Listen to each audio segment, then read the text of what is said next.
आज जो है हम लोग पढ़ेंगे क्लास 12 का पहला चैप्टर जो है मानव भूगोल, प्रकृति एवं विषय क्षेत्र के बारे में। प्रकृति और जैसा कि आप लोगों ने पिछले साल पढ़ा होगा 11th क्लास में, उससे टोटली जो है 12th क्लास डिफरेंस है, टोटली डिफरेंट है इसमें, क्योंकि इसमें ह्यूमन ज्योग्राफी और मानव भूगोल का जो मूल सिद्धांत है उसके बारे में हम लोग अध्ययन करेंगे। इसमें मानव भूगोल की बात अगर हम करें तो मानव को सेंट्रलाइज करके, केंद्रबिंदु मान करके इस पूरे भूगोल की संरचना जो है की गई, जिसमें मानव का प्रकृति से क्या संबंध है, मानव का प्रकृति और नेचर से क्या संबंध है, इसके बारे में बताया गया। जैसा कि रटजेल ने कहा था कि मानव भूगोल मानव समाज और धरातल के बीच संबंधों का संश्लेषित अध्ययन। संश्लेषित मीन्स क्या? मानव भूगोल मानव और धरातल का मतलब प्रकृति, नेचर है ना, इसको हम धरातल बोल सकते हैं। धरातल, इन दोनों का संश्लेषित अध्ययन है। अगर हमने रिवर्स कर दिया, दोनों का मिला जुला अध्ययन जो है मानव भूगोल कहलाता है। इसी प्रकार जो है सैंपल ने जो है मानव भूगोल अस्थिर पृथ्वी और क्रियाशील मानव के बीच परिवर्तनशील संबंधों का अध्ययन, यानी कि पृथ्वी जो है, हमारी अर्थ जो है स्थिर नहीं है। स्थिर नहीं का मतलब क्या है? फिक्स नहीं है। कोई भी एक जगह पे, कहीं पर जो है पर्वतीय एरिया है, कहीं पठारी एरिया है, कहीं मैदानी एरिया है। डिफरेंट जगहों पर जो संस्कृति और कल्चर है, क्लाइमेट है, वो डिफरेंट प्रकार की।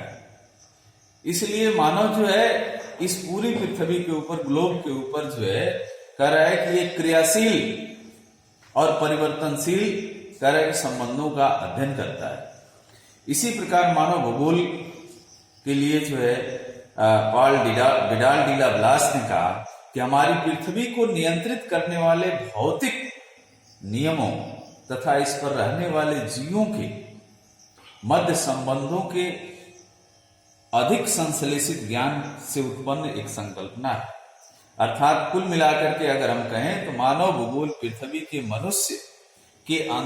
और मनुष्य के बीच अंतर संबंधों का अध्ययन है, यानी कि इस धरातल और इस मानव के बीच अंतर संबंधों का अध्ययन जो है मानव भूगोल के रूप में हम करते हैं। अब इसमें जो है अगर हम चले तो आप देखेंगे कि प्रारंभ में 3 संकल्पनाएं आएंगी। एक था पर्यावरण निश्चयवाद, दूसरा संभववाद और तीसरा जो है पर्यावरणीय नव निश्चयवाद की संकल्पनाएं। नंबर 1 पर्यावरण निश्चयवाद,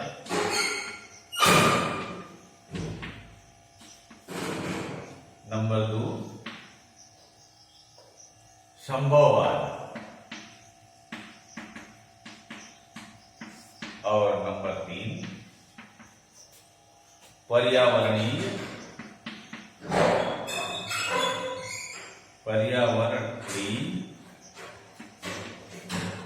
नव निश्चयवाद।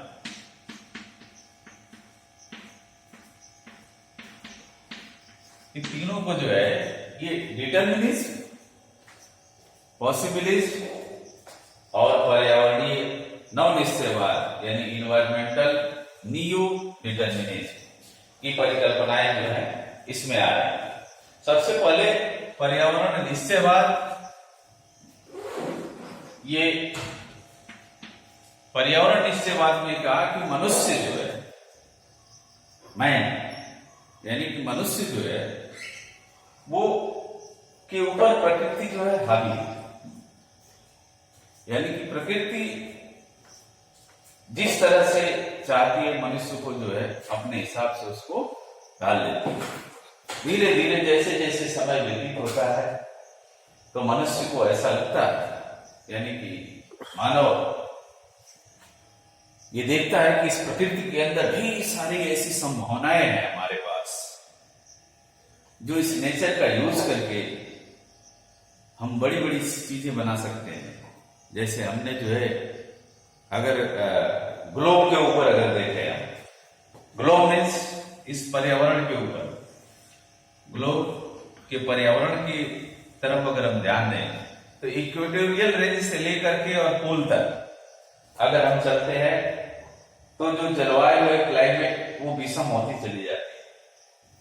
लेकिन जैसे जैसे हम विषम परिस्थितियों में जाते हैं, विषम क्लाइमेट में जाते हैं, वहां पर प्रकृति को हम अपने अनुसार डाल लेते हैं। हम अगर उष्णकटिबंधीय क्षेत्रों में हैं, हमें गर्मी बहुत हो रही है, तो हम क्या करते हैं, एसी लगा लेते हैं अपने कमरे को। अब कमरे में एसी लगा करके उस पर्यावरण को, उस टेम्परेचर को अपने हिसाब से बना लेते हैं। अगर हम जो है उच्च अक्षांशीय सेक्टर में अगर हम चले जाते हैं, टुंड्रा प्रदेशों की जलवायु में चले जाते हैं, तो वहां पर जो है हम रहने के लिए जो है अपने कमरे को गर्म करने के लिए तरह तरह के ब्लोअर्स का, हीटर्स का इस्तेमाल करते हैं, और उसके बाद जो है हम अपने पर्यावरण को अपने अनुकूल बना लेते हैं। तो मनुष्य को जहां तक संभावनाएं थी इस नेचर से निकल करके, नेचर के बाहर भी, प्रकृति के बाहर भी, पृथ्वी के बाहर भी, उसने सारी संभावनाओं को पूर्ण करने के लिए ग्लोब के ऊपर जो है पूरा अपना अधिकार जो है जमाना शुरू कर दिया। धीरे धीरे धीरे धीरे जब प्रकृति का इतना अधिक दोहन हो गया,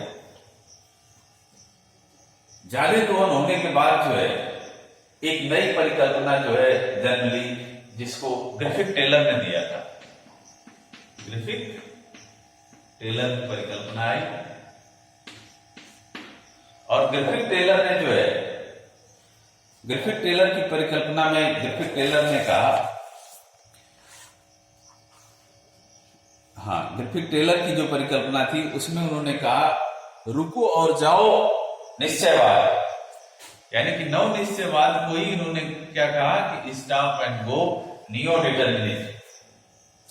पहली परिकल्पना दिया था रेटजेल ने, दूसरी दिया विडाल डीला ब्लास ने, विडाल डीला ब्लास। ये तीनों परिकल्पनाओं को समझ लेना आवश्यक है, क्योंकि ये ज्योग्राफी का पहला चैप्टर, ज्योग्राफी की थीम है। ये थीम बहुत सिंपल है, फिर से एक बार हम रिपीट कर दे रहे हैं कंक्लूजन के रूप में। सबसे पहली परिकल्पना जो आई थी, इसमें प्रकृति प्रभावी रही, आदि मनुष्य था, प्रकृति के ऊपर वो डिपेंड था, सूर्य की पूजा करता था, वनों की पूजा करता था, पेड़ों की उपासना करता था, है ना, सूर्य और चंद्रमा की पूजा करता था, और प्रकृति मनुष्य के ऊपर हावी थी, जिस परिकल्पना को रेटजेल ने दिया था। उसके बाद मनुष्य को ऐसा लगा, मानव को, कि हमारे पास ढेर सारी संभावनाएं हैं इस नेचर, इस प्रकृति के अंदर। उसने प्रकृति का यूज किया, यानी कि नेचर का यूज किया, ढेर सारे प्रौद्योगिकी, टेक्नोलॉजी बनाई, और उस टेक्नोलॉजी का प्रयोग करके जो है उसने अपनी संभावनाओं को बड़े लेवल तक बढ़ाया। क्योंकि विडाल डीला ब्लास का ही कहना है कि इस पृथ्वी पर मानव जो है एक चंचल स्वभाव है मानव का, और वो ढेर सारी चीजों का प्रयोग करता है, उपयोग करके, पदार्थ का उपयोग करके अपने उपयोग की चीजें वो बना लेता है। उसके बाद एक नई परिकल्पना आई, वो कब आई, आधुनिक समय में, जब मनुष्य ने प्रकृति का इतना अधिक दोहन कर लिया, इतना अधिक दोहन कर लिया कि प्रकृति के ऊपर जो है हावी हो गया मनुष्य। तो ग्रिफिथ टेलर ने एक जो है नई परिकल्पना दी, जिसको नव निश्चयवाद, जिसको हम कहते हैं stop and go neo determinism. और इसमें जो है इन्होंने संरक्षणवादी प्रकृति को बताया। संरक्षणवादी प्रकृति का मतलब क्या है कि हमें नेचर का उपयोग तो करना है, प्रकृति का उपयोग करना है, प्रकृति के पदार्थों का उपयोग करना है, चीजों का उपयोग करना है, लेकिन हमें पर्यावरण का संरक्षण भी करना है। और प्रकृति का जब हम संरक्षण करके चलेंगे, बैलेंस करके चलेंगे, तभी जो है आने वाले समय में जो है ये संसाधन, ये रिसोर्स वो मानव के लिए उपयोगी हो सकते हैं। ठीक, ओके, थैंक यू।